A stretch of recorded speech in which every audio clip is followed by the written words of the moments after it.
seorang wanita secara tak sengaja terikat dengan sesosok iblis yang membujuknya untuk menghabisi 3 manusia. Jika tidak dilakukan, maka dunia ini akan segera hancur. Hai teman-teman, selamat datang di Cerita Jules. Di video hari ini saya akan ceritain alur dari seri antologi Black Mirror Season 6 episode 5, Demon 79. Dan ini adalah episode terakhir di season 6. Ya udah, biar nggak lama, yuk mulai ceritanya.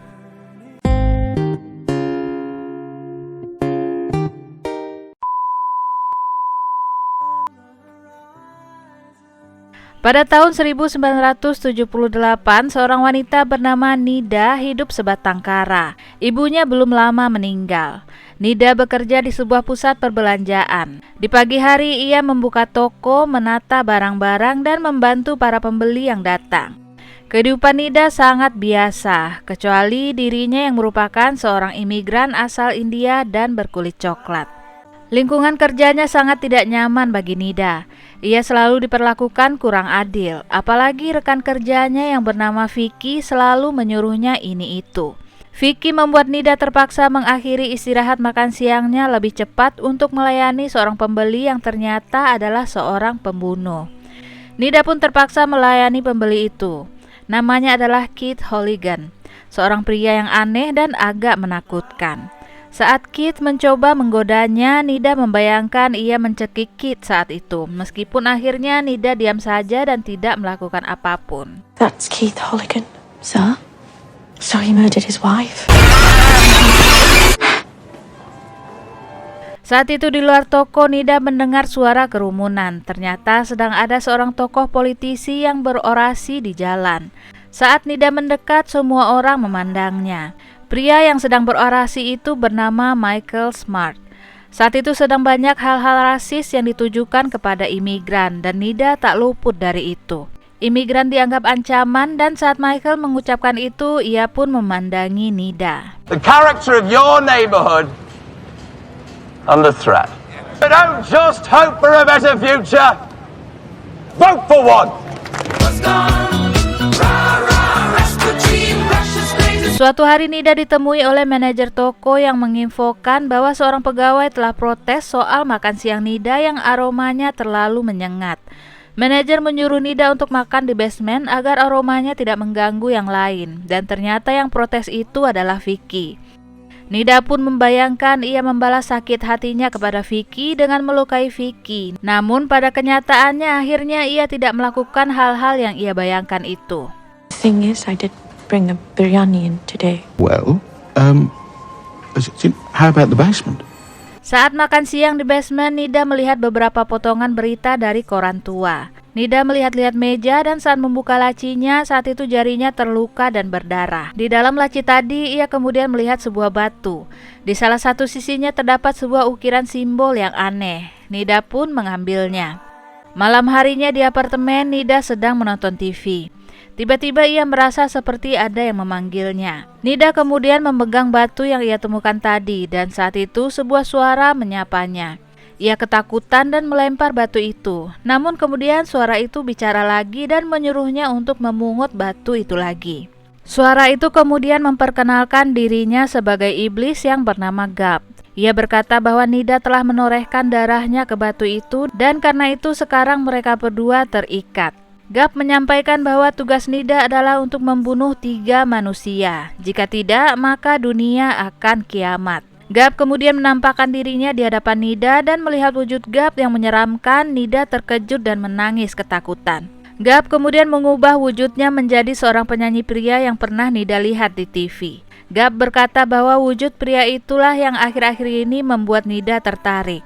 Gab mengatakan bahwa mereka harus melakukan tugas tadi dalam 3 hari atau sampai May Day. Jika tugas itu gagal, maka dunia akan kiamat. Nida tidak percaya kepada Gab. Gab kemudian membuat Nida melihat masa depan, situasi jika mereka gagal melaksanakan tugas itu. Di matanya Nida melihat seluruh apartemennya sedang terbakar dan ia kepanasan. Di luar jendela ia melihat seluruh kota juga terbakar. You've got to carry out 3 human sacrifices over the next 3 days or else the world's going to end. I peered into your soul and apparently this is a physical look you find appealing. so.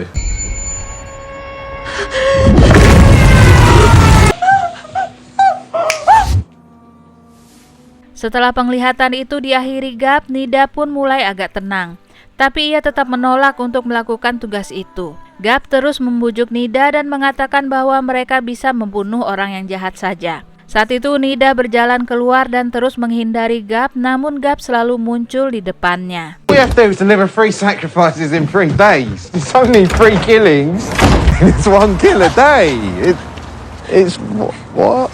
Di kegelapan malam di pinggir sungai, seorang pria yang sedang mengajak anjingnya jalan melihat Nida seperti sedang berbicara sendirian. Dan Gap pun mengatakan kepada Nida agar Nida membunuh orang itu saja, karena dia telah melecehkan putrinya sendiri yang masih kecil. Saat itu Gap memperlihatkan kelakuan pria itu di mata Nida, dan dalam keadaan yang masih panik, Nida memukul kepala pria itu dengan bata yang tiba-tiba saja ada di tangannya. Pria itu pun jatuh ke sungai dan Nida buru-buru pergi dari sana. So I don't know why you keep talking to me. It's what I'm here for, right? Moral support.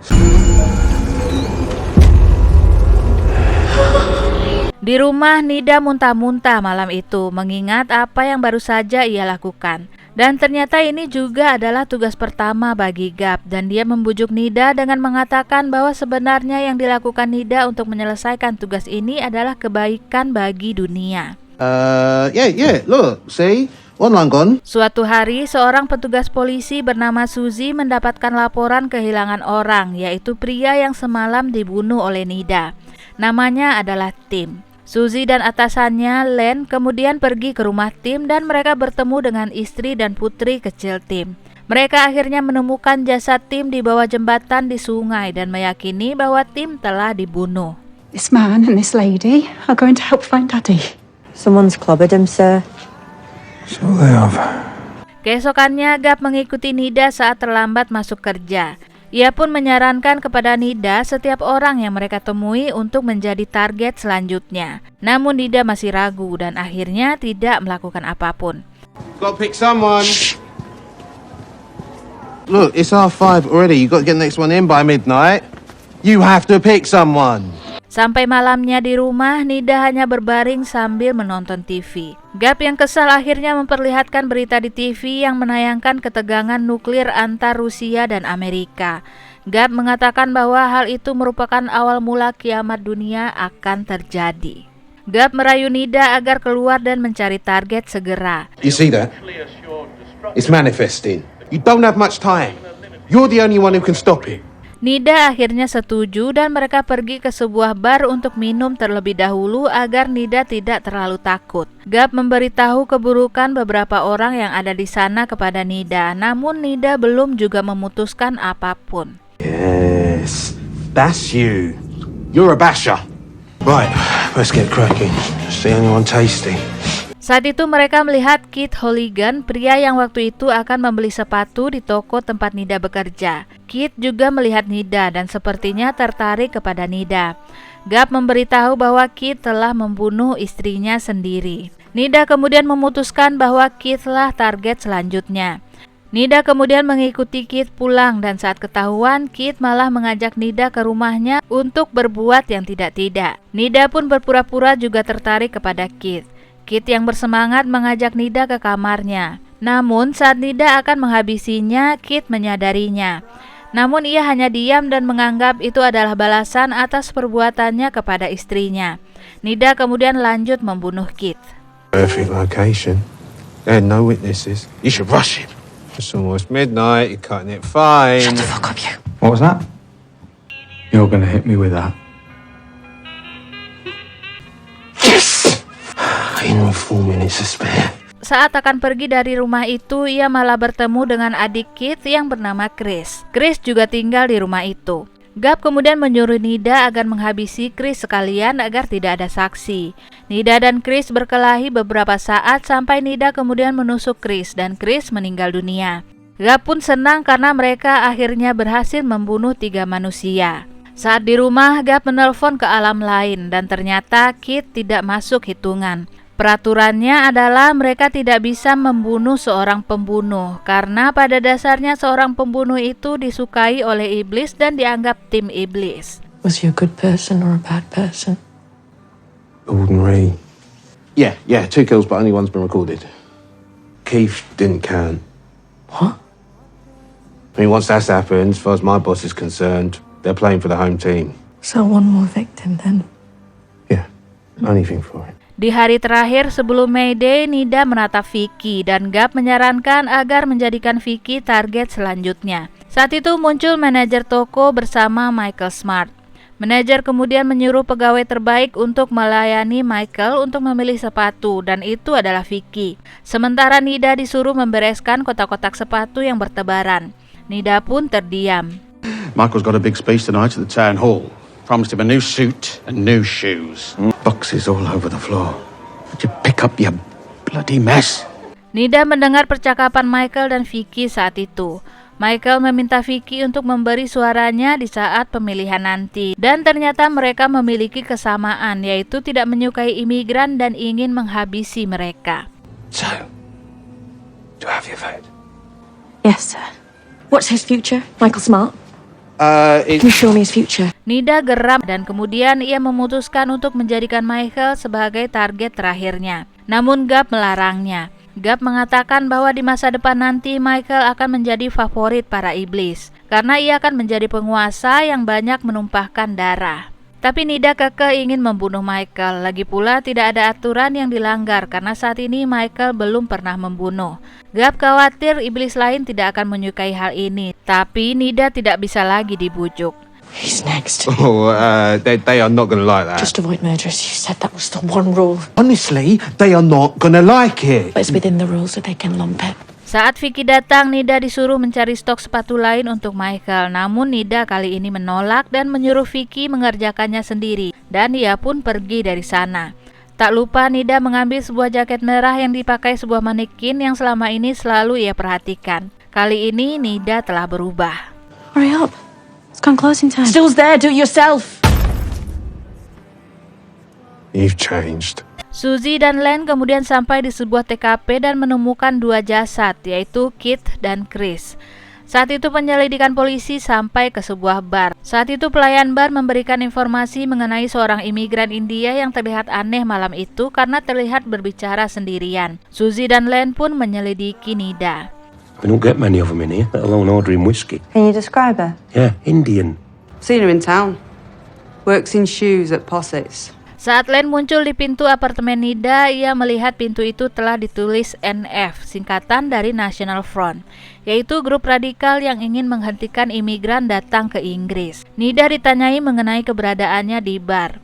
Nida menjawab saat itu ia datang karena hari itu adalah hari peringatan kematian ibunya. Kemudian ia juga ditanyai soal parafnya yang ada di struk pembelian sepatu yang ditemukan di rumah Keith. Nida berkilah bahwa itu hanya berarti bahwa ialah yang telah melayani pembelian Keith waktu itu. Those are your initials, aren't they? Must have served him then. I'm impressed. He didn't bite that. Let's hurry then. Saat Len pergi, Gap pun memberitahu Nida bahwa Len tidak mempercayai cerita Nida. Nida pun kemudian buru-buru pergi keluar dan mengendarai mobilnya. Ia kemudian pergi mengikuti Michael Smart saat pria itu baru selesai menghadiri sebuah acara. Tanpa diketahuinya, Len ternyata juga mengikuti di belakang. Sayangnya Len terjebak palang kereta dan tertinggal cukup jauh. Gap yang masih berusaha melarang Nida membunuh Michael kemudian disuruh pergi oleh Nida. Dan Gap yang kesal pun akhirnya menghilang. Nida kemudian ngebut dan akhirnya menabrak mobil Michael dan mendorongnya dari jalan sehingga mobil Michael menabrak sebuah pohon. Tapi Michael masih hidup. Nida lalu mengambil palu dan mendekat. Ia kemudian memukul tubuh Michael dengan palu itu, namun tak lama kemudian Len muncul. Michael mengadukan bahwa Nida ingin membunuhnya. Len pun menyuruh Nida melepas palu di tangannya itu, namun Nida menolak. You were a good man. God, I'm sorry. Nida akhirnya berhasil dibawa ke kantor polisi di mana ia menceritakan semuanya di sana. Tapi bagi polisi, cerita Nida itu malah membuatnya terlihat seperti orang yang hilang akal alias gila. Like a monster at first. Then he turned into the man from Boney M. The man from Boney M. Suzy dan Len kemudian keluar dari ruangan itu. Namun saat itu sudah lewat tengah malam dan tiba-tiba sirine terdengar dari luar. Semua petugas pergi melihat apa yang terjadi. Saat itu di ruangan, Nida juga menyadari ada yang terjadi di luar. Sebuah cahaya emas kemerahan terlihat dari ventilasi. Tiba-tiba Gap muncul. Ia pun memberitahu Nida bahwa karena mereka telah gagal, ia pun telah dihukum dengan dijadikan ketiadaan. Nida pun meminta maaf kepada Gap. Gap kemudian mengajak Nida ikut bersamanya dan Nida pun setuju. Sementara di luar perang nuklir sudah berlangsung. Nida dan Gap pun berjalan saling berpegangan tangan menuju ketiadaan. Ceritanya tidak hanya menggambarkan seperti apa menjadi orang yang bukan kulit putih di tahun 70-an di negara barat sana, tapi juga memperlihatkan bagaimana saat seseorang yang pada dasarnya baik tapi selalu diperlakukan tidak baik, dan itu bisa membangun rasa dendam yang dalam. Kemudian yang gak kalah penting untuk disebutkan adalah godaan setan atau iblis itu ada di mana-mana. Dari zaman dulu sampai kiamat nanti. Mereka akan terus berusaha menyesatkan manusia, baik dengan cara yang menyenangkan ataupun cara yang menakutkan. Sekian teman-teman cerita hari ini. Makasih udah nonton sampai akhir ya. Kalau kamu punya request film boleh tulis di komen. Dan sampai jumpa di video berikutnya. Dadah!